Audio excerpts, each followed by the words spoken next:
प्रतिदिन हमें बता रहे जीवन की जोरी।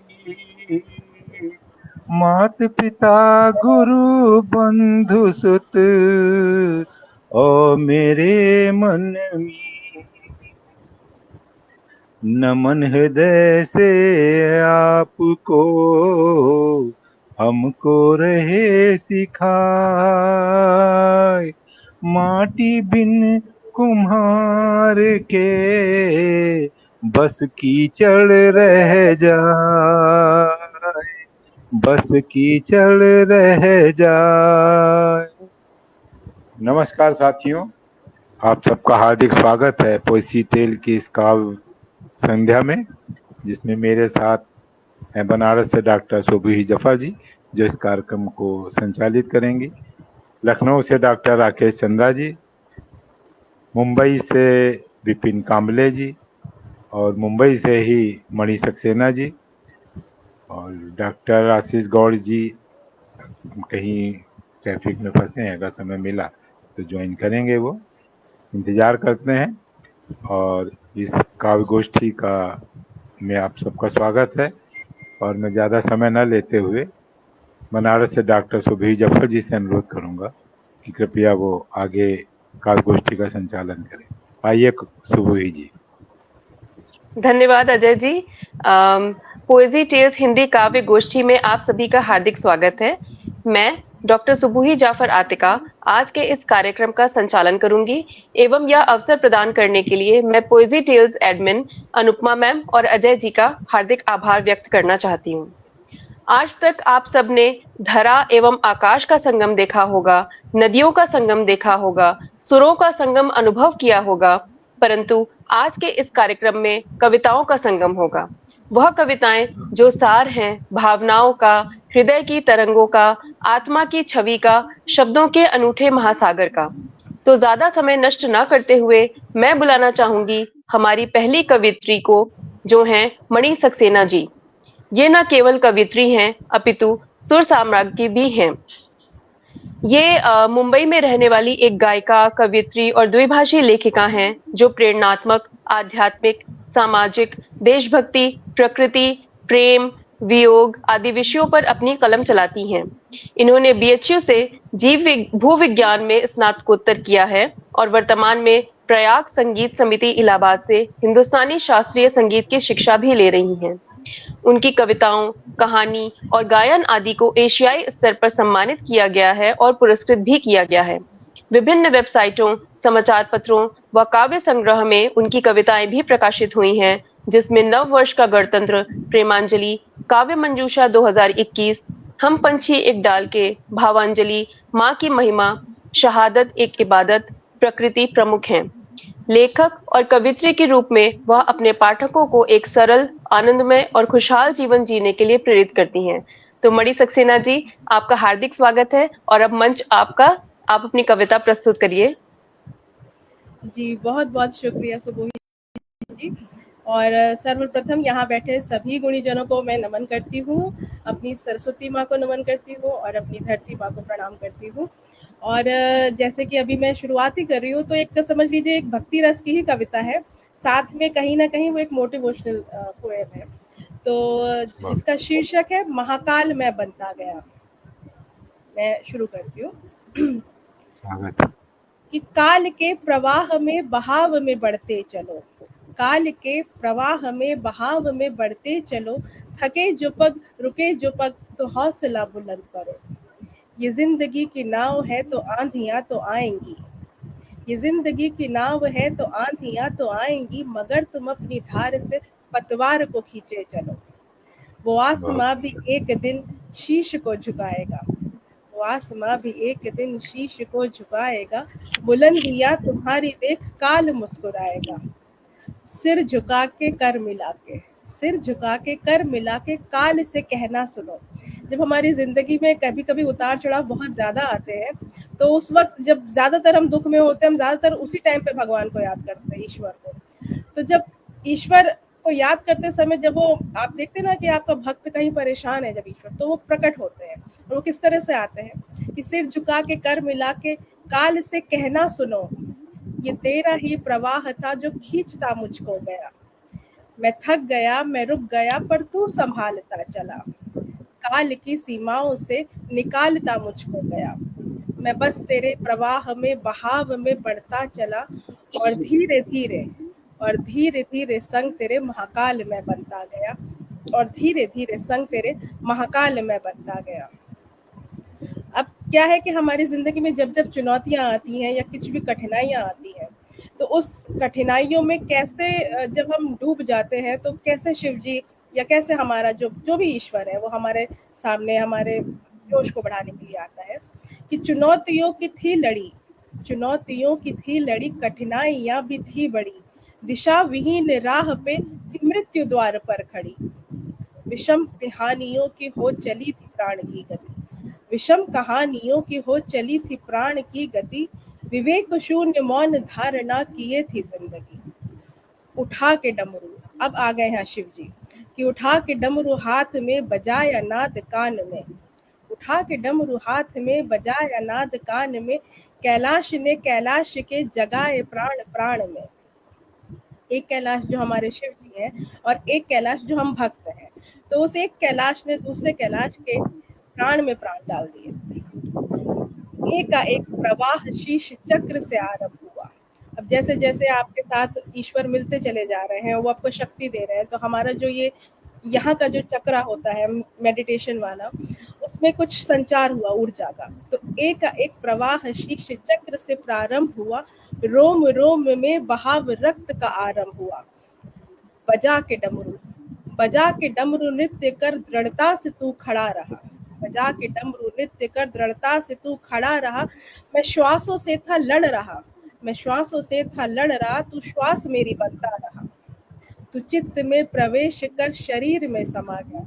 अब जैसे जैसे उतर रहे आपके अंदर ईश्वर, तो तू चित्त में प्रवेश कर शरीर में समा गया, और धीरे धीरे संग तेरे महाकाल में बनता गया। अब अंतिम 4 पंक्तियां हैं। जब हमारे अंदर ईश्वर आ गया है और हमारे अंदर वो जोश आ गया है, हम अपने दुख से बाहर आ गए हैं, तो हमें अपना कर्तव्य पथ और अपनी राह दिखने लग गई है। तो कर्तव्य पथ की राह हमें स्वीकारता खुद को गया, कर्तव्य पथ की राह हमें स्वीकारता खुद को गया, काल की सीमाओं को काल ही में समेटता गया। मैं मौन रह के मौन कह के श्वास से जुड़ता गया। कहीं ना कहीं हम अपने आप से जुड़ते चले जा रहे हैं, वो ईश्वर जो कहीं और नहीं अपने अंदर ही है, हम अपने आप से जुड़ते चले जा रहे हैं कि मैं मौन रह के मौन कह के श्वास से जुड़ता गया। मैं तुझ में हूँ, तू मुझ में है, ये भेद था खुलता गया। तुझे तलाशता हुआ मैं प्राप्त आप में हुआ। कहाँ कहाँ ढूंढने निकल जाते हैं हम अपने उस ईश्वर को कि भाई ठीक कर दो, हमें ये कर दो, वो कर दो, पर हम अपने आप को ही नहीं ढूंढते हैं। तुझे तलाशता हुआ मैं प्राप्त आप में हुआ, और धीरे धीरे संग तेरे महाकाल में बनता गया, और धीरे धीरे संग तेरे महाकाल में बनता गया। धन्यवाद। बहुत सुंदर, बहुत ही बहुत सुंदर रचना खूबसूरत है रचना। मणि जी। Thank you. बहुत एक सुंदर बहुत ही प्रस्तुति। अच्छी शुरू, बोलिए सर प्लीज। कहने उतनी अच्छी प्रस्तुति भी रही, जितनी अच्छा रचना लिखी उतनी ही अच्छी प्रस्तुति रही। बहुत सुंदर, बहुत बढ़िया। बहुत शुक्रिया जी। काफी अच्छी और जानदार, जिसको कहते हैं ना, एक शुरुआत हुई है हमारे इस काव्य गोष्ठी की। जिस तरह आपने बोला कि थके जो पग रुके जो पग तो हौसले बुलंद कर, और जिस प्रकार आपने भगवान से प्रार्थना का पूरा सार एक दिखाया कि कैसे हम मुसीबत में होते हैं तो हम भगवान को याद करते हैं, और किस तरह वो हमें ही इम्तिहान के उसमें डाल के और फिर हमारा ही हाथ पकड़ के हमें उससे बाहर निकालते हैं। तो वो मतलब जैसे लग रहा था कि पूरी कहानी जैसा चल रहा है और हम लोग उसी में डूब रहे हैं, उतर रहे हैं, ऐसा लग रहा था। बहुत सुंदर रचना, बहुत अच्छा। बहुत शुक्रिया, बहुत शुक्रिया।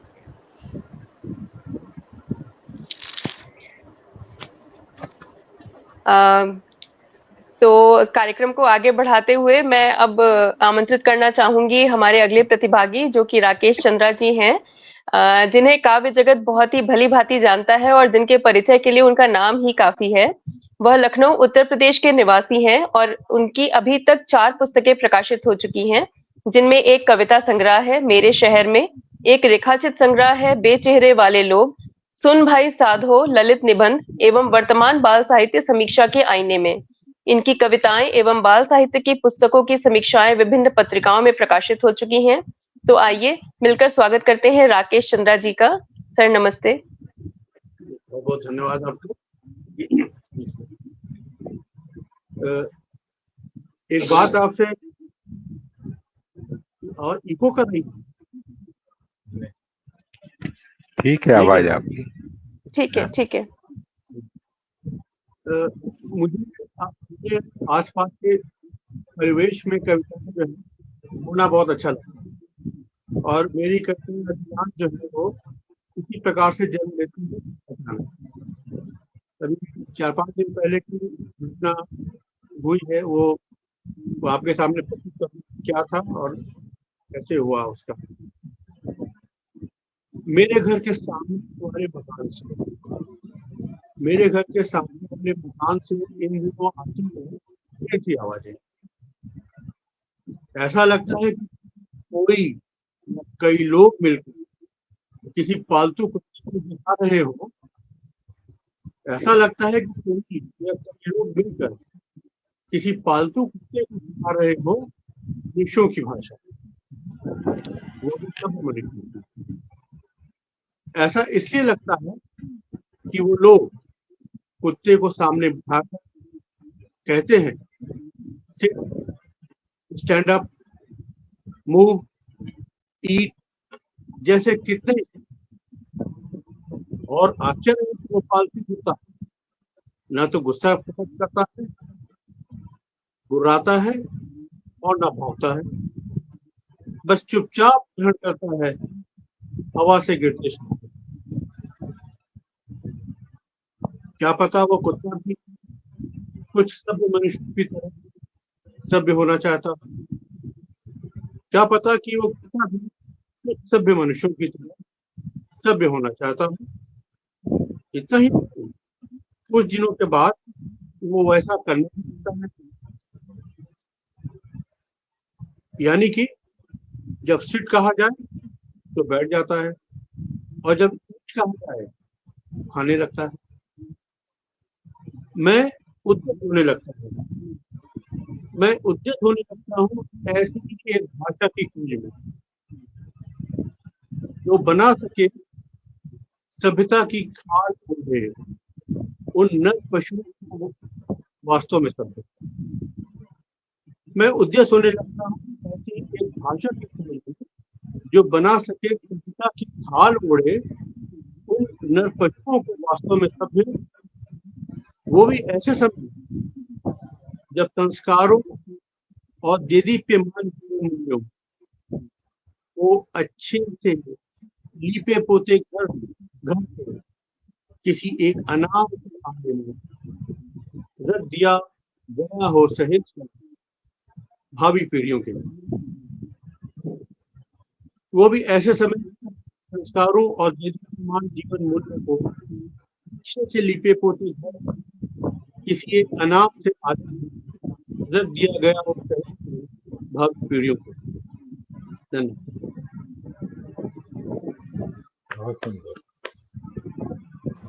बहुत सुंदर, बहुत सुंदर। बहुत ही सुंदर रचना थी आपकी राकेश जी। किस प्रकार आपने व्यथा का वर्णन इतने सरल शब्दों में कर दिया कि हम किसी को कुछ ऐसा बताने की कोशिश कर रहे हैं, ऐसा समझाने की कोशिश कर रहे हैं जिसके लिए वो बना ही नहीं है, और वो किसी ना किसी हद तक उस चीजों को सीखने की भी कोशिश करता है, पर वो उसके लिए सुटेबल नहीं है, पर फिर भी वो कोशिश कर रहा है कि हाँ मुझे इनके बीच कहीं ना कहीं एडजस्ट करना है। तो बहुत ही आपने एकदम यूनिक टॉपिक जिसको हम बोल सकते हैं कि आपने उठाया है कि जिसके विषय में कोई जल्दी ध्यान देता नहीं है कि ऐसा भी हम लोग कर रहे हैं, जो गलत कर रहे हैं हम लोग। बहुत ही सुंदर, बहुत सुंदर। दरअसल मुझे आजकल की जो सभ्य लोग उनकी भाषा वही भाषा लगती है जो सभ्य बोलते हैं। मेरा दर्द वहां पर है, और ऐसे लोग अपनी दूसरों को सभ्यता जो उन्हें खुद पहले आनी चाहिए। बिल्कुल सही बात जी। बहुत सुंदर प्रश्न है। तो अब मैं बुलाना चाहती हूँ विपिन कांबले जी को, जिनसे मेरा डबल रिश्ता है। एक तो ये कवित्री है, मेरे साथ मंच पहले भी साझा कर चुकी हैं, और ये मेरी स्कूल फ्रेंड की फ्रेंड हैं, तो इनसे मेरा एक अलग ही जुड़ाव है। यह एक स्वतंत्र स्थिरता कलाकार सलाहकार है और 20 से अधिक वर्षों से लिख रही हैं। ग्रामीण लोगों के लिए इनकी पुस्तकें पंचायती राज एवं पर्यावरण प्रश्नोत्तरी, पर्यावरण एवं वन मंत्रालय के द्वारा पंचायती राज पर ENVIS परियोजना के तहत प्रकाशित की गई है। आप GAOS के अंतर्गत वैश्विक स्थिरता राजदूत हैं एवं लैंगिक समानता की वकालत करती हैं। आप मुंबई से हैं एवं कविताएं, लघु कथाएं लिखती हैं। आप 200 से अधिक संकलनों में सह लेखिका रह चुकी हैं एवं 50 सह संकलन प्रकाशित किए हैं। इनकी एकल कविता पुस्तकाएं भी प्रकाशित हो चुकी हैं, जिनमें अनप्रेसिडेंटेड वॉइस, हिम, ख्यालों के बिखरे अंश प्रमुख हैं। आप पोएटिक एसेंस पब्लिकेशंस की संस्थापिका हैं। प्रेम, जीवन, सामाजिक विषयों, मानसिक स्वास्थ्य एवं दैनिक जीवन जैसे विषयों पर लिखने में विशेष रुचि रखती हैं। साथ ही यह प्रामाणिक हीलर भी हैं। तो विपिन कामले जी, आपका हार्दिक स्वागत है। मंच अब आपका।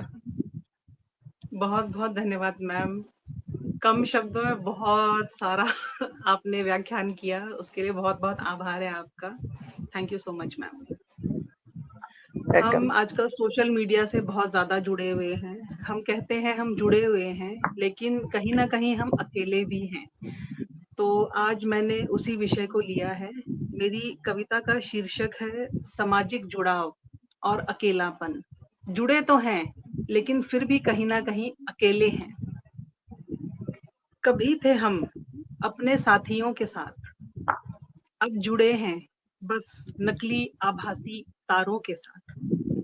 हर पल ताजा खबरों की खबरें रखते हैं, बस दिल में छिपे जज्बातों की कोई खबर नहीं रखते हैं। सोशल मीडिया ने किया है बहुत भयंकर नकली जुड़ाव, पर बढ़ा दिया है अकेलेपन की तरफ झुकाव। जहां कभी थी दोस्ती की गर्माहट, बस अब वह खो गई है आडंबर में, धुआंधार भीड़ की भरभराहट में। संदेशे तो भेजे जाते हैं दिन भर, किंतु दोस्ती की गर्माहट के बगैर, एहसासों के बगैर। कंप्यूटर की स्क्रीन के पीछे दिलों की सूनी गहराइयां छिपी हुई हैं। अब रिश्तों में वो अपनापन नहीं है, चैट में बस इमोजी की मुस्कान सजी है। हंसी ठिठोली के मीम तो रोज आते हैं, बस मन की हंसी की आवाज कहीं खो सी गई है। लाइक्स और कमेंट्स में रिश्ते तोले जाते हैं, दिलों की बातों के कई कई बार मोल लगाए जाते हैं। दोस्ती बस स्टोरी और स्टेटस तक सीमित रह गई है। साथ बिताए जाने वाले पल अब कहीं दूर छूट से गए हैं। एक क्लिक के द्वारा हम बाहरी दुनिया से जुड़ते जाते हैं, बस अपने और अपनों की दिल की गहराइयों से कटते जाते हैं। इस आभासी दुनिया की चमक धमक के चक्कर में अकेलापन हमें धीरे धीरे निगलता जाता है। इस सामाजिक जुड़ाव के बावजूद भी अकेलापन कहीं ना कहीं रोज हमें खाता जाता है। Thank you so much. बहुत सुंदर, बहुत बढ़िया प्रस्तुत, बहुत अनोखा विषय और बिल्कुल सही विश्लेषण आपका जिसे कहा जाए, बिल्कुल सही, बहुत सुंदर। जी, बिल्कुल। कैसे हम लोग आडंबर वाली दुनिया में हम उसकी चकाचौंध में खोते जा रहे हैं और उसी के पीछे भागते-भागते कहीं हम रिश्तों को खोते जा रहे हैं। तो ये बिल्कुल सही बात है। पहले जहाँ हमारा एकाकी मतलब हम सब संयुक्त परिवार में रहते थे, अब धीरे-धीरे करके एकाकी परिवार होता जा रहा है। अब एकाकी परिवार छोड़कर भी एकदम लोग अकेले रहने लगे हैं कि भई उनको बिल्कुल अकेलापन चाहिए, उन्हें अपना टाइम चाहिए, मी टाइम जिसको लोग बोलते हैं, बट वो मी टाइम कुछ ज़्यादा ही एक्सटेंड हो गया है सोशल मीडिया की वजह से। तो बिल्कुल सही बात आपने कही। तो जॉइंट फैमिली सिस्टम टूट ही गया है। अब न्यूक्लियर फैमिली, हस्बैंड वाइफ, वो भी दो और बच्चे होते हैं, वो घर में साथ बैठते हैं। सोशल मीडिया का एक भाग है, वो भी दोनों अलग अलग होते हैं, एक साथ बैठ कर। तो चिंता यहाँ पर है कि अब कहाँ जाएंगे, जॉइंट फैमिली से न्यूक्लियर, इसके बाद फिर क्या होगा? सही बात है, बिल्कुल अकेला। एक तरीके से हमें कहीं ना कहीं हम अपनी खुशी उस सोशल मीडिया में ढूंढ रहे हैं, जो कि एक्चुअली होती नहीं है, होती तो परिवार के साथ नहीं। कोई बात नहीं, सब धीरे धीरे करके वापस आएंगे एक ना एक दिन, जब ज्यादा अकेला अकेला करते करते ना एक बार फिर सब वापस आएंगे। वो युग फिर आएगा, संयुक्त परिवार वाला। कभी कोई जी। ऐसा सोचते नहीं।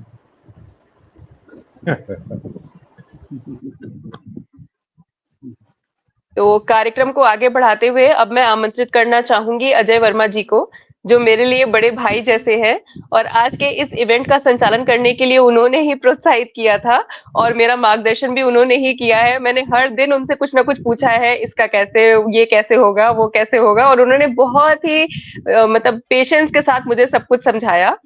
तो अजय जी लखनऊ निवासी हैं, संगीत, साहित्य, सामाजिक कार्यों एवं खेलों में विशेष रुचि रखते हैं। हाल ही में विभिन्न काव्य संग्रहों में इनकी रचनाएं प्रकाशित हुई हैं, जिनमें शजर की छांव तले, काव्य मंजूषा 2020 एवं काव्य मंजूषा 2022, पोइट्स एंड यू, गूंज, दिशाएं जिंदगी की प्रमुख हैं। आपके एकल काव्य संग्रह भी प्रकाशित हो चुके हैं, जिनमें प्रमुख हैं हमसफर, एहसास मासूम और मेरे दिल में बस हैं भोले। तो अजय जी, आपका हार्दिक स्वागत है। आप प्लीज अपनी कविता प्रस्तुत करिए। बहुत बहुत धन्यवाद डॉक्टर सुबुही जफर जी।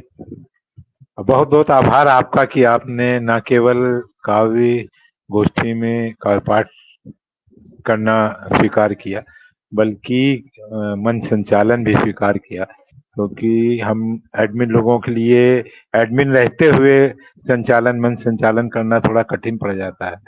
तो मैंने जैसे ही कहा, आपने बहुत ही सहजता से इसे स्वीकार किया। इसके लिए मंच और मैं दोनों आपका आभार व्यक्त करते हैं, और अनुपमा का आभार इतना सुंदर पटल देने के लिए। ये पटल अपने आप में अनोखा इसलिए कि ये 3 भाषाओं में काव्य गोष्ठियां करता है। मेरे ख्याल से मैंने तो अभी तक मैं इतने मंच देखा हूं, मैंने किसी में 1 या 2 से ज्यादा नहीं देखा। तीसरी भाषा तो हिंदी अंग्रेजी तक हो जाता है, लेकिन मराठी में भी ये कर रही है, हर महीने कर रही है, और बहुत सुंदर पटल चल रहा है। इसके लिए बहुत बहुत बधाई की बात है अनुपमा जी। और हमारे काफी साथी लोग जुड़े हैं, इस काव्य पाठ को देख रहे हैं। शशिकला कालकर जी जुड़ी है, रोहित भैया जुड़े हुए हैं, शालिनी वर्मा जी जुड़ी है, और भी जो लोग जुड़े हैं सबका बहुत बहुत आभार। इसी तरह जुड़े रहिए। और त्योहारों का मौसम चल रहा है, अभी पता चला कि मौसम बदल रहा है हम लोग की तरफ। इधर यूपी में, लखनऊ में मौसम थोड़ा ठंडा हो गया है। जो लोग यहाँ की गर्मी झेल के गए हैं उनको सुन के ही अच्छा लगेगा कि यहाँ मौसम ठंडा हो गया। और नवरात्र आती है, दशहरा होता है, आगे करवा चौथ है, फिर दिवाली है। तो मेरी ये रचना दिवाली के ऊपर है। झोली में खुशियां भर लेना अब की तुम दिवाली में, इस दिल में संताप न रखना अब की तुम दिवाली में। झोली में खुशियां भर लेना अब की तुम दिवाली में, इस दिल में संताप न रखना अब की तुम दिवाली में। जीवन में दुख के अंधियारे तुमको बहुत डराएंगे, जीवन में दुख के अंधियारे तुमको बहुत डराएंगे। हिम्मत का एक दिया जलाना अब की तुम दिवाली में। जीवन में दुख के अंधियारे तुमको बहुत डराएंगे, हिम्मत का एक दिया जलाना अब की तुम दिवाली में। साथी ना कोई रहे अकेला, ना ही छूटे राहों में। साथी ना कोई रहे अकेला, ना ही छूटे राहों में। साथ में उसके कदम बढ़ाना अब की तुम दिवाली में। साथी ना कोई रहे अकेला, ना ही छूटे राहों में। साथ में उसके कदम बढ़ाना अब की तुम दिवाली में। ये त्योहारों का, हमारे उत्सव का, इनका मेन उद्देश्य भी यही है कि सब लोग मिलजुल के ये खुशियां बांटें, और कोई अकेला अगर रह जा रहा है कहीं पे तो और अड़ोस पड़ोस वाले उसको अपने साथ शामिल कर लेते हैं। अभी भी ये परंपरा है, इसके लिए हम सब निश्चित ही बधाई के पात्र होंगे। चेहरे की मुस्कान यार हैं, साथ रहो कुछ उनके भी। चेहरे की मुस्कान यार हैं, साथ रहो कुछ उनके भी। महफिल उनके संग सजाना अब की तुम दिवाली में। चेहरे की मुस्कान यार हैं, साथ रहो कुछ उनके भी। महफिल उनके संग सजाना अब की तुम दिवाली में।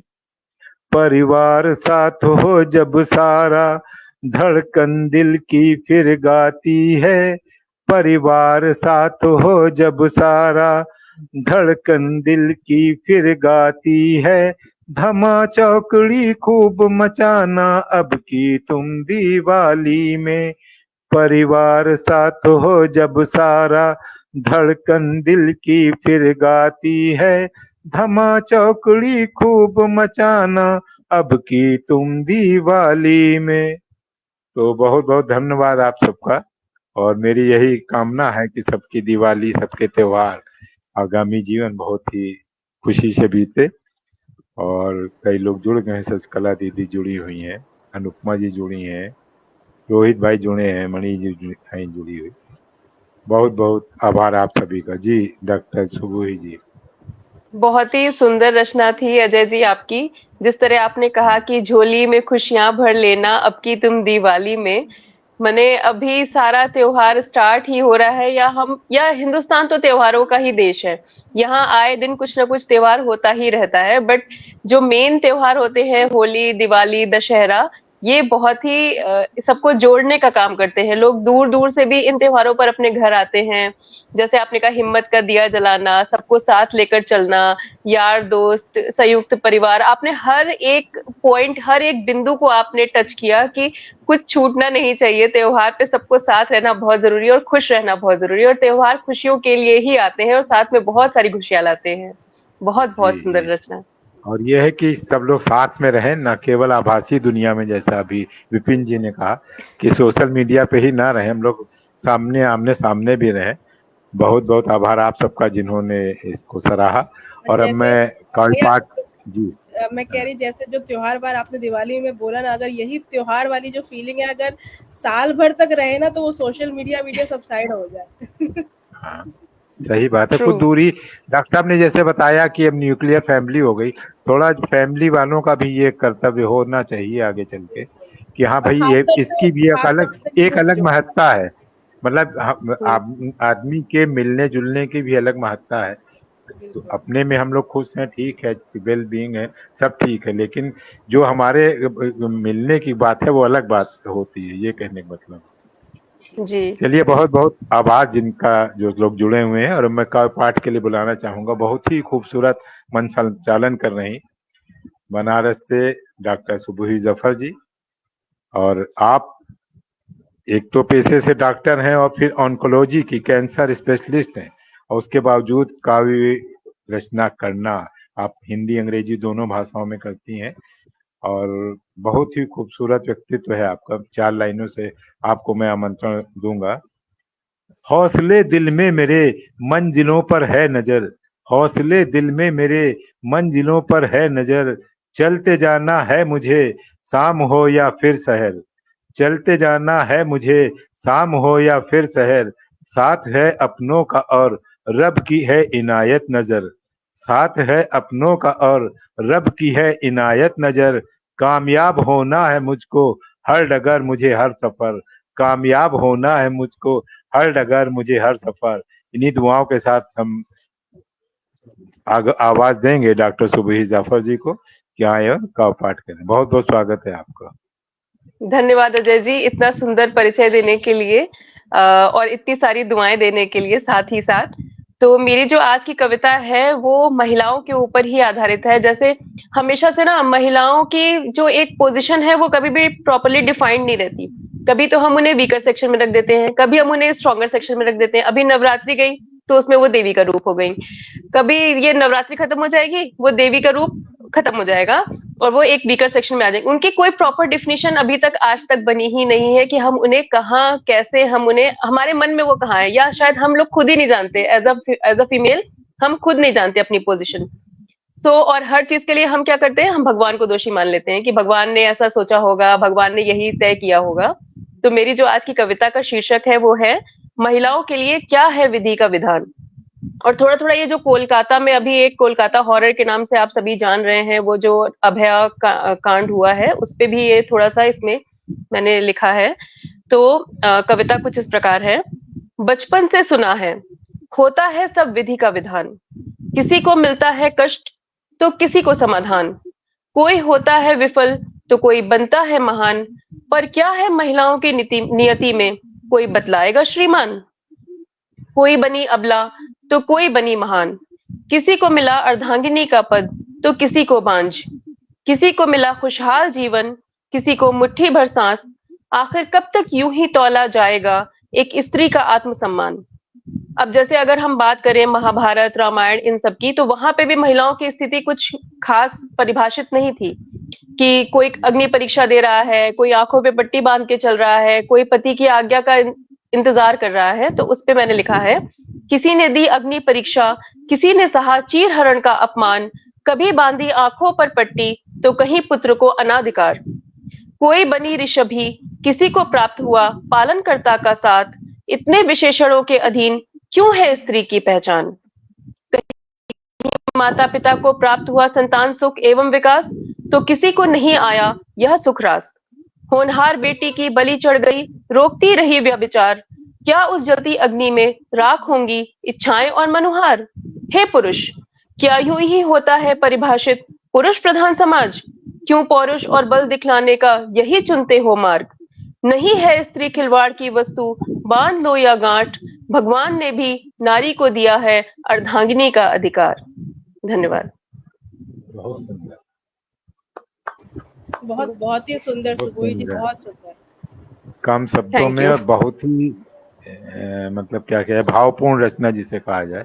और बिल्कुल सही बात है कि स्त्रियों की स्थिति हम सही बात खुद नहीं व्याख्या कर पाते हैं। सही बात। में 4 लाइनें हैं मेरी इस पे कि युगों युगों से जब ये नारी सबके जीवन का आधार, युगों युगों से जब ये नारी सबके जीवन का आधार, हर युग में क्यों अबला है, हर युग में है क्यों लाचार, हर युग में क्यों अबला है, हर युग में है क्यों लाचार। बहुत सुंदर रचना सुबोही जी आपकी, बहुत बहुत बधाई, धन्यवाद। बहुत बढ़िया रचना। धन्यवाद। तो जैसा कि हम सब जानते हैं, हमारा आज के इस कार्यक्रम का एक राउंड कंप्लीट हो चुका है। सो अब हम सेकेंड राउंड की तरफ बढ़ते हैं। तो फिर से मैं अपने आमंत्रित करना चाहूंगी अपनी बहुत ही प्यारी और मधुर भाषी मणि सक्सेना जी को अपनी दूसरी कविता प्रस्तुत करने के लिए। मणि जी, स्वागत है आपका। बहुत बहुत शुक्रिया सुबोही जी, आपकी कविता बहुत अच्छी लगी मुझे।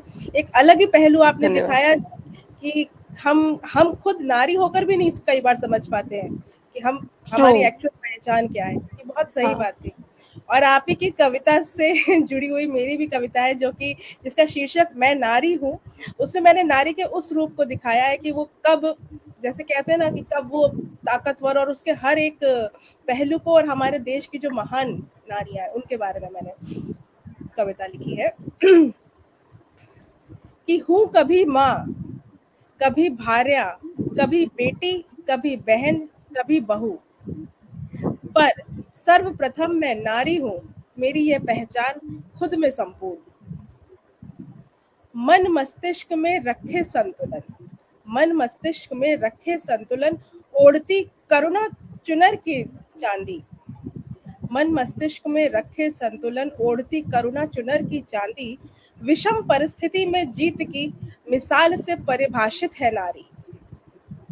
दुखी जन के लिए है दुर्गा, दुखी जन के लिए है दुर्गा, संहार करे दुर्जन का बन के काली। दुखी जन के लिए है दुर्गा, संहार करे दुर्जन का बन के काली। घर घर जन्मे जिनके सुता, घर घर जन्मे जिनके सुता, है दंपति जोड़ी वो नसीबों वाली। निर्बल लाचार का साथ निभाने, निर्बल लाचार का साथ निभाने आई मदर टेरेसा जैसी नारी। ममतामयी प्रेम की मूरत लुटाती सब पर स्नेह की फुलवारी। साइना सानिया मैरी जैसी, साइना सानिया मैरी जैसी खिलाड़ी हर एक पर पड़ी भारी। हो अंतर मन द्वंद या युद्ध की भूमि, नारी तू कभी इनसे ना हारी। दुश्मन को धूल चटाने आई थी एक युग में रानी लक्ष्मीबाई। उसी युग में वहीं सबक सिखाने दुष्टों को किरण बेदी आई। दर्शाती नारी के रौद्र रूप को ऐसी कितनी फौलादी परछाई। नारी शोषण भ्रष्टाचार जैसे अपराधों की करती है सुनवाई। स्वतंत्रता आंदोलन में फर्ज निभाते हुए गई भारत कोकिला। माथे पर गर्व का तिलक सजाती शहीद वीरों की वीरांगना। कभी कल्पना, कभी इंदिरा, कभी पुण्य श्लोक अहिल्याबाई। खुद मिट गई नारी, पर मिटी न उसके अस्तित्व की कहानी। सुष्मिता, प्रियंका, ऐश्वर्या, लारा सौंदर्य का आई ताज लेकर। अद्भुत कंठ राष्ट्र की आवाज बनी स्वर सामग्री लता मंगेशकर। महादेवी वर्मा, अमृता प्रीतम गई अपनी कलम का रस देकर। महादेवी वर्मा, अमृता प्रीतम गई अपनी कलम का रस देकर। नारी हर रस में निखरे तू, अपने कई गुणों का रंग घोलकर। पहचान मेरी हर कण में। अब अंतिम 4 पंक्तियां हैं जो कि नारी संपूर्ण हर तरीके की नारी की एक पहचान है कि पहचान मेरी हर कण में बसी, जहां एहसासों के निशा होंगे। पहचान मेरी हर कण में बसी, जहां एहसासों के निशा होंगे। मैं शक्ति हूँ, जानकर झुकते मुझ पर कितने आसमां होंगे। लेटकर अग्नि की शैया पर अंतिम बार मैं नजर आऊंगी। अस्तित्व बनाकर पहचान अपनी हर नारी में जगमगाऊंगी। बहुत बहुत सुंदर। बहुत सुंदर रचना थी आपकी मणि जी, जिसमें आपने नारी के हर एक पहलू, हर युग की नारी और हर एक युग में नारी ने क्या क्या अचीवमेंट्स हासिल किए हैं, आपने हर चीज को, हर पहलू को आपने छुआ। जैसे कि दुखी जन के लिए दुर्गा, संहार करे बनकर काली, ये जो आपकी शुरुआती लाइनें थी, ये बहुत ही, इसको बोलते हैं, एकदम नारी सशक्तिकरण की ओर इशारा करती हुई थी। उसके बाद तो जैसे आपने मतलब हमारी स्वतंत्रता संग्राम की सारी सेनानियां, फिर हमारे आज के युग की जितनी भी नारियां हैं, जो भी हमारे पॉलिटिशियंस हैं, जो एक्टर्स हैं, आपने सबको प्रॉपर सारा, मतलब जो उनको प्रॉपर सम्मान मिलना चाहिए, आपने सबको पूरा पूरा सम्मान दिया। बहुत ही सुंदर रचना, बहुत ही प्यारी। बहुत बहुत शुक्रिया सुबोही जी। बहुत सुंदर। तो कार्यक्रम को आगे बढ़ाते हुए मैं दोबारा आमंत्रित करना चाहूंगी हमारे राकेश चंद्रा जी को। सर प्लीज आप अपनी कविता प्रस्तुत कीजिए। एक नारी की अलग छवि आपको मैं दिखा रहा हूँ।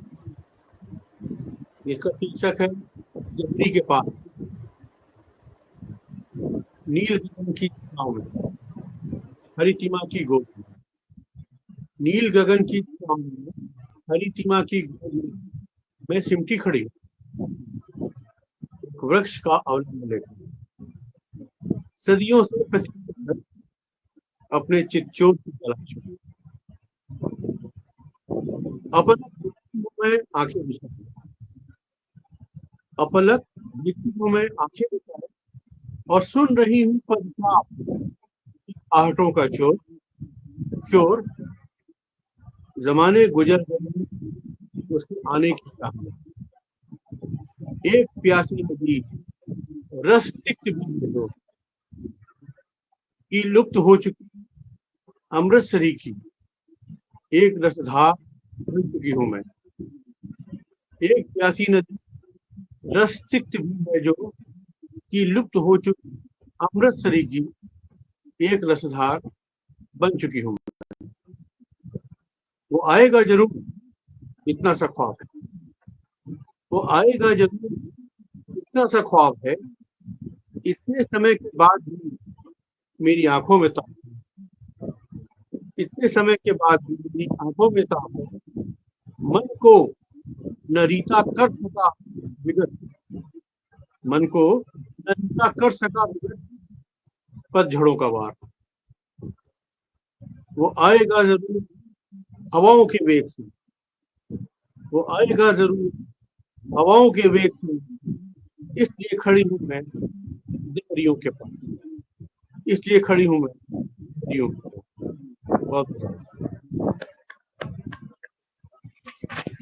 बहुत बढ़िया प्रस्तुति आपकी डॉक्टर साहब। बहुत ही सुंदर रचना थी। बहुत ही आशा से भरपूर एक रचना कि कभी भी हमें अपनी आशा का दीपक नहीं छोड़ना चाहिए और एक उम्मीद बना के रखनी चाहिए कि आगे कैसे हमें सारी चीजें कोप अप करनी है सारी चीजों से। बहुत ही अच्छी रचना, बहुत सुंदर रचना। बहुत ये आशा हमारी आशा आप लोगों की है, ये नारी की आशा है कि वो आएगा जरूर जी। तो आपका सबसे अच्छा होना है कि हमें देहरियों के पास जाना है, और ये देहरियां हमने अपनी मन भी बना रखी हैं, जिन्हें आप बेड़ियां भी कर सकते हैं। एक बार इनसे निकल जाए सब कुछ अच्छा आएगा। जी, बिल्कुल बिल्कुल सही बहुत बात। सुंदर रचना। तो कार्यक्रम को आगे बढ़ाते हुए मैं बुलाना चाहूंगी हमारी प्यारी विपिन जी को। विपिन जी, स्वागत है आपका, अपनी रचना प्रस्तुत करिए। जी बहुत बहुत धन्यवाद आपका। मेरी दूसरी कविता बेटियों पर है। हम महिलाओं के विषय में बात कर रहे हैं, बेटियों के विषय में बात कर रहे हैं, तो मुझे लगा मेरे मन में भी एक भावना है, मुझे बेटी नहीं है, मुझे बेटा है। तो मेरे आसपास बहुत सी बच्चियां मैंने तेजी से बड़े होते हुए देखी हैं, और जब वो छोटी होती हैं तब माता पिता के मन की भावनाएं, और जब बच्चे एकदम बड़े हो जाते हैं तो उस समय की जो भावनाएं हैं उन्हें कुछ शब्दों में व्यक्त करने की कोशिश की है मैंने।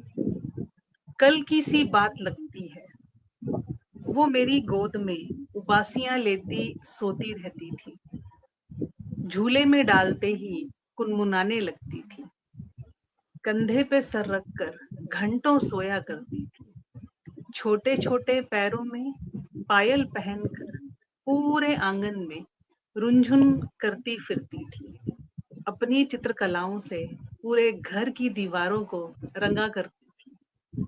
समय तेजी से दौड़ता चला गया, तुम कब पायल उतार कर दौड़ने वाले जूते पहनकर स्कूल जाने लगी, पता ही नहीं चला। अब तुम धावक हो, देश के लिए दौड़ती हो, अपनी जीत से सबका सर गर्व से ऊंचा करती हो। कल की सी बात लगती है, गुड़ियों से खेलने वाली मेरी छोटी सी बिटिया रानी आज गले में मेडल लेकर गर्व से सबके साथ हाथ मिलाती है। समय बहुत तेजी से चला गया, मेरी बिटिया रानी बहुत जल्दी बड़ी हो गई।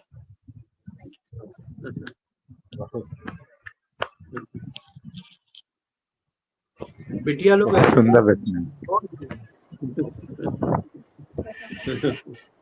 बहुत सुंदर रचना, बहुत ही जैसे कहा जाए भावपूर्ण, इसलिए भी कि आपने जैसे बताया कि आपके बेटे ही हैं, और यही शायद हम कवियों की विशेषता होती है कि हम दूसरे की स्थिति में जाके देखने की कोशिश करते हैं कि क्या जहाँ न पहुंचे रवि वहां पहुंचे कवि वाली बात होती है। बहुत सुंदर रचना आपकी, बहुत सुंदर। विपिन जी, बहुत ही सुंदर रचना आपकी, जिसमें आपने बहुत अच्छे से एक्सप्लेन किया कि कैसे बेटियां जल्दी जल्दी बड़ी हो जाती है। ऐसे पलक झपकते ही अभी तो गोद में थी और अभी देखो किचन में काम भी होने लगा, पढ़ाई भी पूरी हो गई, और आपकी तो बहुत ही प्यारी बिटिया है जिसका आपने वर्णन किया है, जो कि मेडल भी लेके आती है, देश का नाम भी रोशन करती है। तो बेटियां तो बहुत ही प्यारी होती हैं। बहुत सुंदर रचना। तो कार्यक्रम को आगे बढ़ाते हुए मैं बुलाना चाहूंगी अजय जी को दोबारा से। अजय जी, कृपया अपनी कविता प्रस्तुत करिए। जी बहुत बहुत आभार आपका, और वास्तव में आप इतना खूबसूरत मंच संचालन कर रही हैं, और आवाज आपकी बिल्कुल जैसे रेडियो की आरजे वाली होती है, बिल्कुल वही आवाज मुझे लग रही है कि आप शायद पार्ट टाइम में ये काम भी करती रही होंगी या करेंगी आगे चल नहीं, के। हाँ, लेकिन आप कर सकते हैं, अभी तक किया नहीं। और मुझे मतलब इस बात पे खुशी भी है और गर्व भी महसूस हो रहा है कि मैंने आपको जो ये मौका दिया मन संचालन का, और आपने मेरा जो विश्वास है उस पे बिल्कुल आप बिल्कुल दुगनी शक्ति से उस पे मेरे विश्वास को रखा। बहुत बहुत आभार आपका। और आभार, बहुत लोग धन्यवाद। जुड़े हैं हमारे साथ। रोहित भाई जुड़े हैं, सुनील जोशी जी जुड़े हैं, विवेकानंद त्रिपाठी जी जुड़े हैं, चंदन भाई जुड़े हैं, शीतल देश पांडे जी जुड़ी हैं, सुनीता दहीबाते जी जुड़ी हैं। बहुत बहुत आभार जो लोग जुड़े हैं। इसी तरह जुड़ के हम कवियों का हौसला अफजाई करते रहिए। और आभार अनुपमा जी का इतना सुंदर पटल सजाने के लिए। और इधर नारियों पे काफी रचना हुई, नारी पे हुई, बेटी पे हुई। मेरी ये रचना है, ये थोड़ी सी अलग रचना है। आज से लगभग 50 साल, ये हास्य की रचना है, ये थोड़ा सा लाइट मूड मैंने बनाने की कोशिश की है। आज से लगभग 50 साल पहले एक पिक्चर आई थी शोले। तो उसमें अलग अलग कलाकार थे, मेरे ख्याल से शायद ही कोई होगा जिसने शोले ना देखी हो। गब्बर थे, वीरू थे, जय थे, ठाकुर साहब थे, बसंती थी। अब आज 50 साल बाद अगर क्या पोजीशन हो गई, थोड़ी बदल गई है। और गब्बर ने जो है बसंती को उठा लिया है, लेकिन अब बसंती, गब्बर भी बेचारा बूढ़ा हो चला है और बसंती भी ई रिक्शा चला रही थी। अब वो टांगा तो नहीं चलाएंगी, नए जमाने में ई रिक्शा ही चलाएंगी। तो ई रिक्शा चलाते हुए बसंती को गब्बर ने उठा लिया है। उस पे ये मेरी रचना है, थोड़ा हास्य का आनंद लीजिए आप लोग। रे गब्बर क्या सोच कर तूने मुझे उठाया है, आंखों से अंधा है क्या या पूरा तू सठियाया है। रे गब्बर क्या सोच कर तूने मुझे उठाया है, आंखों से अंधा है क्या या पूरा तू सठियाया है। पता नहीं मेरे बारे में मुझसे जग थर्राता है। अब सिचुएशन बदल गई है, अब बसंती से लोग डर रहे हैं। पता नहीं मेरे बारे में मुझसे जग थर्राता है, डीजे वाला बाबू भी मुझसे पूछने आता है। आज पड़ा है मेरे पल्ले तुझको मैं नाच नचाऊंगी, कितना बदल गई है नारी ये तुझको दिखलाऊंगी। आज पड़ा है मेरे पल्ले तुझको मैं दिखलाऊंगी, कितना बदल गई है नारी ये तुझको दिखलाऊंगी। अब गब्बर जो है वो बिल्कुल सरेंडर मोड में आ गया, उनके साथ जान गया कि ये वो वाली बसंती नहीं है। हाथ जोड़कर गब्बर बोला गलती मेरी माफ करो, बाहर किसी से ना बतलाना मेरा तुम इंसाफ करो। हाथ जोड़कर गब्बर बोला गलती मेरी माफ करो, बाहर किसी से ना बतलाना मेरा तुम इंसाफ करो। रामगढ़ वाले भी अब मुझसे ना ये डरते हैं, रामगढ़ वाले भी अब मुझसे ना ये डरते हैं, सांभा और कालिया भी इज्जत ना मेरी करते हैं।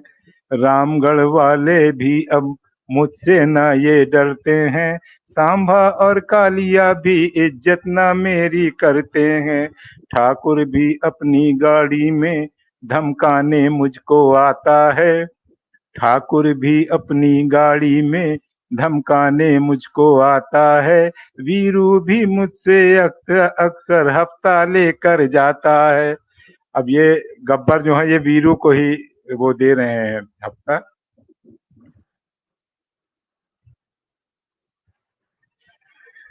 ठाकुर भी अपनी गाड़ी में धमकाने मुझको आता है, वीरू भी मुझसे अक्सर हफ्ता लेकर जाता है। अब उसका दर्द शुरू हो गया। खैनी गुटखा भी अब छूटा, बीपी की ले रहा दवाई। खैनी गुटखा भी अब छूटा, बीपी की ले रहा दवाई। धंधा मेरा पड़ा है मंदा, बची नहीं अब कोई कमाई। खैनी गुटखा भी अब छूटा, बीपी की ले रहा दवाई। धंधा मेरा पड़ा है मंदा, बची नहीं अब कोई कमाई। क्यों कमाई नहीं बची? डाका डाल रहे हैं खुलकर, लूट रहे जनता को नेता। डाका डाल रहे हैं खुलकर, लूट रहे जनता को नेता। हमको बस गाली है मिलती, जो पाता गाली है देता। डाका डाल रहे हैं, खुलकर लूट रहे जनता को नेता। हमको बस मिलती है धमकी, जो पाता गाली है देता। अब वो जान गया कि बसंती पावरफुल है, तो उसने आखिरी लाइन में अपने रोजगार की बात कर ली। हाथ जोड़कर विनती तुमसे, नैया मेरी पार करा दो। हाथ जोड़कर विनती तुमसे, नैया मेरी पार करा दो। चाय पकोड़े का ठेला ही कहीं पे मेरा तुम लगवा दो। हाथ जोड़कर विनती तुमसे, नैया मेरी पार करा दो। चाय पकोड़े का ठेला ही कहीं पे मेरा तुम लगवा दो। बहुत बहुत धन्यवाद। मजेदार मजेदार।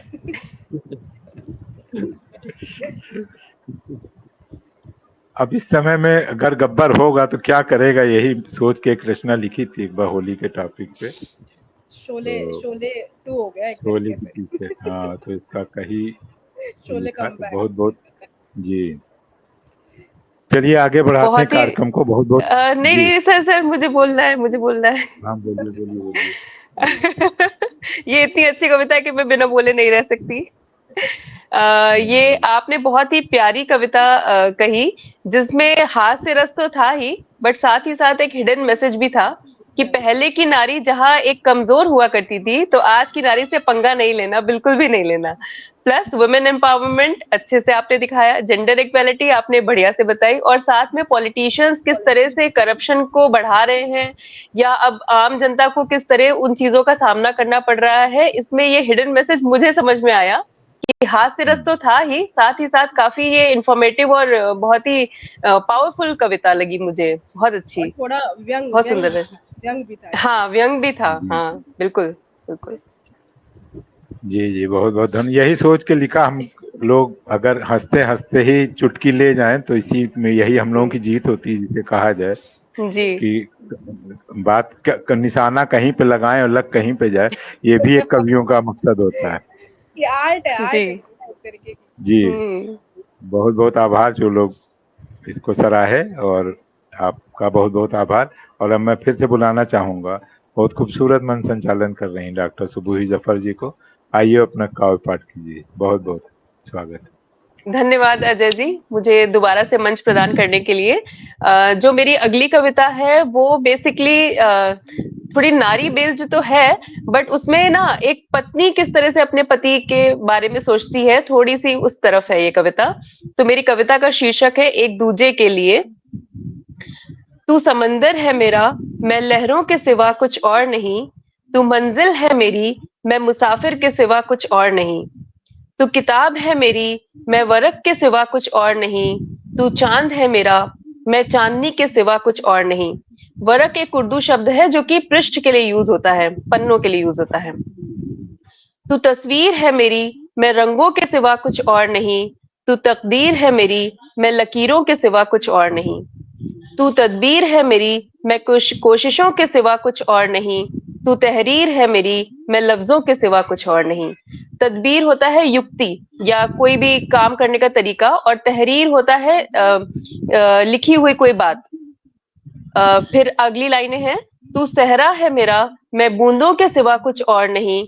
तू साहिल है मेरा, मैं मोतियों के सिवा कुछ और नहीं। तू मरकज है मेरा, मैं दायरे के सिवा कुछ और नहीं। तू दिल है मेरा, मैं धड़कन के सिवा कुछ और नहीं। मरकज होता है सेंटर, और दायरा मतलब कि उसकी सरकमफेरेंस। तू कहानी है मेरी, मैं किरदार के सिवा कुछ और नहीं। तू जुबानी है मेरी, मैं एहसास के सिवा कुछ और नहीं। तू रूह है मेरी, मैं जिस्म के सिवा कुछ और नहीं। तू कुरान है मेरा, मैं आयत के सिवा कुछ और नहीं। धन्यवाद। बहुत बहुत ही सुंदर। बहुत खूबसूरत थैंक यू। रचना, और बिल्कुल जिसे कहा जाए कमिटमेंट वाली रचना है, जैसा नारियों में रहता है अपने परिवार के प्रति, खासतौर पे पति के प्रति। बहुत सुंदर जी रचना आपकी, बहुत बहुत बढ़िया, धन्यवाद। लाजवाब जी। श्रृंगार रस से बहुत भरी हुई। बहुत सुंदर रचना जी। Thank you. जी डॉक्टर साहब बताइए, डॉक्टर राकेश जी कैसी लगी आपको रचना ये? बहुत सुंदर। ये बहुत ऐसा बढ़िया। था कि ये लिखी गई रचना है। जो मन से जी लिखी जाती है जी और जी अलग अलग भाव से मतलब जब प्रस्तुति होता है तो जी मतलब लगने का कोई बात ही नहीं है। और सबसे अच्छी बात है धन्यवाद। अलग अलग रंगों में जब कवि प्रस्तुत करते हैं ना, अलग अलग भावों जी से, शब्दों से, तो बस मतलब बहुत बड़ा आकर्षण होता है किसी की भी गोष्ठी का। तो सही सभी ने बात, बहुत धन्यवाद। अच्छी धन्यवाद। बहुत सुंदर सुबह आप प्रस्तुति हो। हम कहने जा रहे थे कि तू तो नहीं इस्तेमाल कर सकते, आप होस्ट मेरी हम कवि के अलावा कुछ और नहीं। जो आपकी गजल थी ना उसी का बहुत आखिरी सुंदर जी, शेर के है, सही बात। धन्यवाद। जी बहुत अच्छा संचालन है, बहुत अच्छी कविता है। Thank you, thank you. So we are coming to an end कि अब हमारा कार्यक्रम समाप्ति की तरफ बढ़ रहा है। पर मुझे ये मेरा पहला एक्सपीरियंस था जब मैंने एक काव्य गोष्ठी का संचालन किया है, और उसका सारा श्रेय अजय जी को जाता है, जिन्होंने मुझे प्रोत्साहित किया और साथ ही साथ मार्गदर्शन भी किया। और साथ ही साथ अनुपमा मैम को भी बहुत बहुत बहुत आभार कि उन्होंने मुझे मंच संचालन करने का अवसर प्रदान किया, और साथ ही साथ इतने अच्छे वेल लर्न जो कवि हैं, मनीषी हैं, जो हमारे साथ सारे जुड़े हैं, राकेश सर, अजय जी, मणि जी, विपिन जी, और आशीष जी जो नहीं आ पाए, वो भी कार्डियक सर्जन हैं, तो मस्ट भी वो कहीं ना कहीं बिजी होंगे, इसीलिए वो नहीं जुड़ पाए। पर ये कि हमारा आज का कार्यक्रम बहुत ही एक वेल बैलेंस्ड टाइप का था, कि जिसमें हमने नारी के विषय में भी बात की, जिसमें हमने हास्य के विषय में भी बात की, जिसमें हमने पशुओं के बारे में भी सोचा, उम्मीद, संयुक्त परिवार और सोशल मीडिया, हमने हर एक विषय पे एक तरह से कह सकते हैं हमने इस पे डिस्कशन किया। सो बहुत ही वेल बैलेंस्ड और बहुत ही अच्छा कार्यक्रम रहा, मुझे ऐसा लगता है। बाकी अजय जी आप बताइए। ने बहुत लाजवाब कार्यक्रम और बहुत सुंदर सबकी प्रस्तुतियां। और आशीष जी के लिए जैसे आपने कहा, तो वो कहते हैं ना कि दोस्तों को अगर दिल खोल के रखा होता अपने दोस्तों के साथ, तो हमें लगता है वो वास्तव में किसी का दिल खोल के देखने चले गए, तो इस चक्कर में वो बिजी हो गए। चूंकि कार्डियक सर्जन है। मतलब जोक से पार्ट, बहुत बहुत स्वागत रहेगा उनका भी। और आप लोग डॉक्टर हो जी के, या आप इतनी व्यस्तता के बावजूद इतनी खूबसूरत रचनाएं एक समाज के प्रति सोच के लिख सकते हैं, लिख रहे हैं, इसके लिए बहुत बहुत आभार। और इस पट्टल का, इस मंच का बहुत भैया बहुत आभार की। मुझे भी एक बात कहनी है जी सुबोही जी के लिए, कि जो इतना अच्छा मंच संचालन कर तो रही ही है, पर साथ में सभी कवियों की जो कविताओं का समीक्षा कर रही है ना, वो बहुत सुंदर है, बहुत अच्छे से उसका वर्णन धन्यवाद। कर बहुत अच्छा धन्यवाद। लगा। सही बात। धन्यवाद।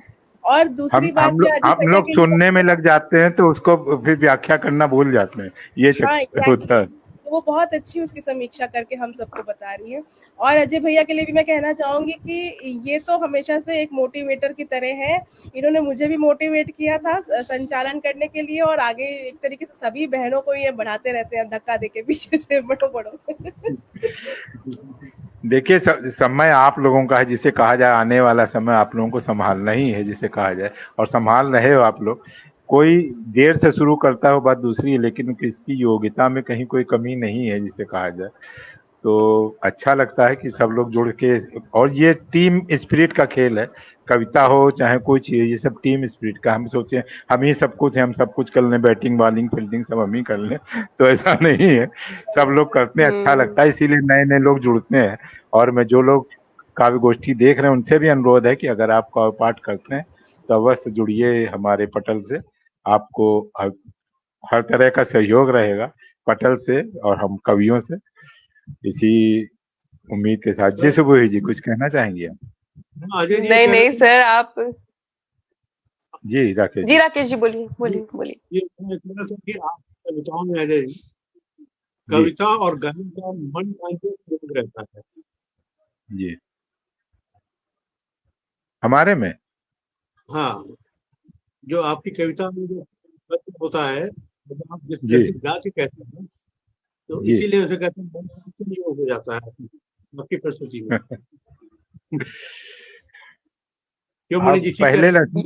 बिल्कुल नहीं, बिल्कुल सही कह सही रहे हैं कह आप। रहे हैं, बिल्कुल सही इधर कह रहे हैं। इधर इधर डॉक्टर साहब, जब हम लिखने लगे, फिर इधर से 2 साल से लिख रहे हैं कोरोना काल से, तो इधर हमने जितनी लिखी उसमें 90% कविताएं हमारी गा के ही हैं। जो पहले लिखते थे उस, या फिर व्यंग की कविता हो तो हो सकता है गा के ना हो, अदरवाइज गा के लिखने कुछ आदत ऐसी बन गई है, और उसमें ये लगता है जैसे कहते हैं ना कि अगर 5 लोग कह रहे हैं तो अगर हमने थोड़ा सा गा दिया तो लोगों को लगता है बहुत अच्छी होगी, भले उसके कंटेंट हमारे उतना ना मायने रखते हैं। लेकिन ठीक है, आपका एक आभार। बात ये भी है ना कि यदि आप गाकर कोई कविता लिखते हैं तो वो एक बीट पे चलती है, और बीट पर हाँ। कविता लिखना एक कठिन काम है, मीटर पे लिखना कविता। हाँ, नहीं, पर ये कोशिश करते हैं जी। गायन शैली के तो, और सबसे ज्यादा पॉपुलर ये किसी भी कवि संगठन में दोनों लोग गा के ये बच्चन और आजकल भी हाँ, आजकल है डॉक्टर कुमार विश्वास हैं, वो देखिए पूरा गा के ही पढ़ते हैं पूरा जी। चलिए, बहुत बहुत गाकर आभार लिखना ना एक सबका। बहुत ही कठिन गाकर लिखना एक बहुत ही कठिन काम होता है। सारी कविताओं के मतलब पूरी सारी लाइनों के ना वर्ड्स बड़े वेल बैलेंस्ड होने चाहिए, और वो उस लय में फिट करना मतलब एक बहुत मुश्किल काम है। बट ये मणि जी और अजय जी कर ही रहे हैं, और बहुत सुंदरता से कर रहे हैं, तो मैंने बढ़िया। ये भी शुरू किया है, सीखा है, अब बस थोड़ा मणि बहुत। तो देखिए, मणि तो शास्त्रीय संगीत की सीखी है, गा लेती हैं। मेरा तो ऐसा था, जब मैंने काव्य पाठ ऑनलाइन शुरू किया, मेरा 1 मिनट लूंगा, ऑनलाइन जब काव्य पाठ शुरू किया तो मेरा जो पहली काव्य गोष्ठी थी उसमें अंजलि दीदी थी और अपर्णा प्रधान डॉक्टर हैं, गोवा की हैं, आप लोग जानते होंगे। हाँ तो वो हाँ हाँ। थी, तो उसमें उन्होंने कहा जो भी आप रचना पढ़ेंगे वो गा के होगी आपकी। तो मैंने कहा, मेरी जो लिखी हुई थी उसमें मैंने 1-2 में राग बनाने की कोशिश की, एक में तो खैर बन गई, दूसरे में फिर नहीं बन पाई, फिर एक लिखनी पड़ी मुझको, तो वो मैंने लिखी रचना तब पढ़ी।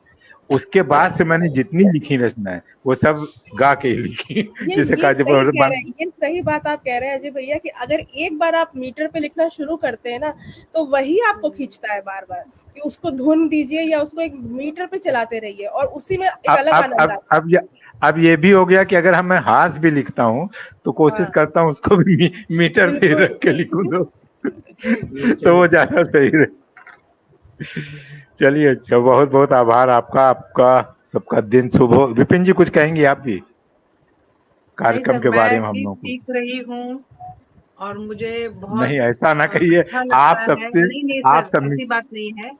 मैं अनुपमा जी को बहुत धन्यवाद देना चाहूंगी कि कहते हैं नियति सब निश्चित करती है।